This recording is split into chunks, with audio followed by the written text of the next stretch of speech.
បាទជ្រាបសួរសួស្តីបងប្អូនទាំងអស់គ្នាបាទស្វាគមន៍ជាថ្មីម្ដងទៀតបាទមកកាន់វីដេអូឃ្លីបរបស់ខ្ញុំមួយនេះបាទអញ្ចឹងក្នុងវីដេអូមួយនេះបាទគឺខ្ញុំចង់ចេញវីដេអូមួយដើម្បីជាការលើកទឹកចិត្តដល់បងប្អូនទាំងអស់គ្នាបាទក្នុងការចិញ្ចឹមបាទមិនថាតកូបាទមាន់ទាអីទេបាទឲ្យបងប្អូននៅតែបន្តទៅមុខទៀតបាទព្រោះឆ្នាំនេះក៏ជាឆ្នាំដែលមានឱកាសល្អវិញហើយបាទដោយសារតម្លៃគោជាក់ស្ដែងបងប្អូនបាទឃើញថាវារៀងបានគួរសមមកវិញណាបាទវាអត់ដូចអាកាលដែល2ឆ្នាំ3ឆ្នាំមុនណាបាទ2 3ឆ្នាំមុនមិនថាតែបងប្អូនមិនថាតែខ្ញុំទេបាទក៏យើងខាតទៅលើការចិញ្ចឹមគោនឹងច្រើនគួរសមដែរបាទដោយសារបញ្ហាបងប្អូនបានដឹងហើយបាទខ្ញុំក៏ធ្លាប់ចេញវីដេអូជាច្រើនដែរគឺទី1គឺតម្លៃគោពីមុនវាធ្លាក់ថ្លៃបាទដោយសារច្រកព្រំដែនបាទគឺបើកបាទជាពិសេសគឺច្រកថៃនឹងតែម្ដងបាទគឺគេនាំសាច់បង្កកចូលជាច្រើនបងប្អូន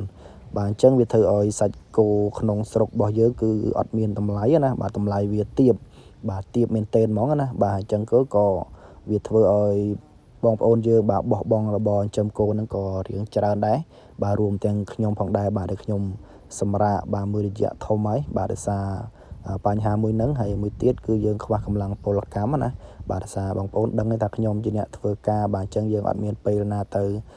មើលវា24ម៉ោងទេបាទអញ្ចឹងយើងមានតែជួលគេមើលបាទតែយើងជួលគេមើលវាតលតែយើងគោយើងមានតម្លៃថ្លៃដែរបាទយើងអាចជួលគេមើលទៅចំណេញណាបងប្អូនបាទប៉ុន្តែខ្ញុំតម្លៃគោវាទាបហើយយើងជួលគេមើលបាទយើងរត់អត់រួចណាបាទអញ្ចឹងក៏សម្រេចចិត្តថាផ្អាកមួយរយៈសិនបងប្អូនបាទផ្អាកចាចិញ្ចឹម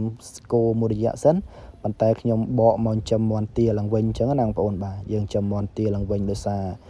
យើងចិញ្ចឹមមាន់ទាយើងអាចឆ្លៀតពេលបានអញ្ចឹងណាបងប្អូនបាទយើងអាចឆ្លៀតពេលបានត្រឹម1ថ្ងៃកន្លះម៉ោងអីចឹងណាបាទអញ្ចឹងខ្ញុំក៏បដោតលើការចិញ្ចឹមមាន់ទាឡើងវិញហើយគោយើងផ្អាកសិនប៉ុន្តែខ្ញុំនៅតែស្រឡាញ់ដដែលទេបងប្អូនបាទស្រឡាញ់ដដែលទេហើយដូចវីដេអូនេះចឹងក៏គោក្នុងវីដេអូនេះបាទគឺជាគោពូរបស់ខ្ញុំដែលនៅភូមិក្បែរគ្នាអញ្ចឹងណាបាទអញ្ចឹងក៏ទៅមើលគោទៅក៏នឹកឃើញអនុស្សាវរីយ៍បាទអញ្ចឹងក៏ចេញជាវីដេអូនេះមួយដើម្បីជាការលើកទឹកចិត្តដល់បងប្អូនទាំងអស់គ្នាបាទឲ្យតស៊ូទៅមុខទៀតបើសិនជាបងប្អូនមានឱកាសហើយក៏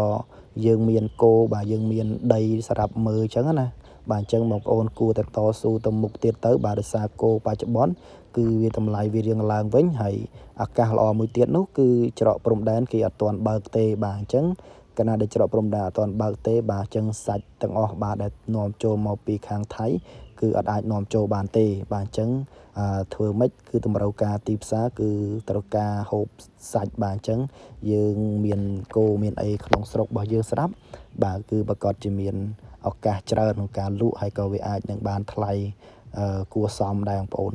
បាទអញ្ចឹងមិនថាតគោទេបាទសម្បីតែមាន់ទារងថ្ងៃនេះក៏មានតម្លៃគួរសមដែរបាទគឺ1គីឡូមិនក្រោមពី15000ទេបងប្អូនបាទ15000អីឡើងគឺ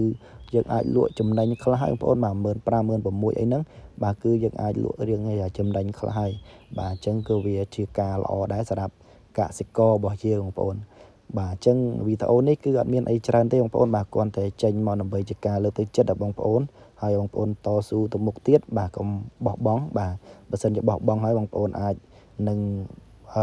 យើងអាចនឹងងើបឡើងវិញអញ្ចឹងណាបាទដូចខ្ញុំអីបាទគឺខ្ញុំនឹងមានកម្រងដែរបាទកម្រងនឹងការងើបឡើងវិញប៉ុន្តែគ្រាន់ថាយើងអត់ទាន់ឆាប់ទេបងប្អូនហើយខ្ញុំនឹងព្យាយាមបាទចេញវីដេអូបន្តទៀតដើម្បីឲ្យបងប្អូនបានទស្សនាហើយបងប្អូនណាដែលឆ្ងល់បញ្ហានៃការចិញ្ចឹមសត្វអីបងប្អូនអាចខមមិនសួរក្នុងវីដេអូរបស់ខ្ញុំបានបាទដោយសារខ្ញុំក៏មានបទពិសោធន៍គួរសមដែរក្នុងការចិញ្ចឹមសត្វបាទអញ្ចឹងបើសិនបងប្អូនអាចឆ្ងល់អីអាចនឹងខមមិនសួរបាទឬក៏បងប្អូនមើលវីដេអូខ្ញុំចាស់ក៏បានដែរបាទវីដេអូចាស់ខ្ញុំក៏មានច្រើនដែរបាទចូល300វីដេអូហើយបាទអញ្ចឹងបងប្អូនអាចទស្សនាទៅបាទជំងឺអីបាទជំងឺគោក៏ខ្ញុំធ្លាប់បង្ហាញអស់ហើយបាទអញ្ចឹងបងប្អូនអាចចូលទៅមើលទៅបាទបើសិនជាបងប្អូនមានចម្ងល់អាចខមមិនសួរក្នុងវីដេអូនេះបានបាទអញ្ចឹងវីដេអូរបស់ខ្ញុំគឺមានតែប៉ុណ្្នឹងឯងហើយក៏អរគុណដល់បងប្អូនទាំងអស់គ្នាបាទដែលតែងតែតាមដានទស្សនាវីដេអូរបស់ខ្ញុំកន្លងមកបាទអញ្ចឹងchannel របស់ខ្ញុំមួយនេះគឺខ្ញុំនឹងព្យាយាមនឹងធ្វើវីដេអូបន្តទៀតដើម្បីឲ្យបងប្អូនបានទស្សនាជារៀងរាល់ថ្ងៃបាទអញ្ចឹងចុងក្រោយបាទអរគុណច្រើនបាទសូមជម្រាបលាបងប្អូនទាំងអស់គ្នាបាទបាយបាយ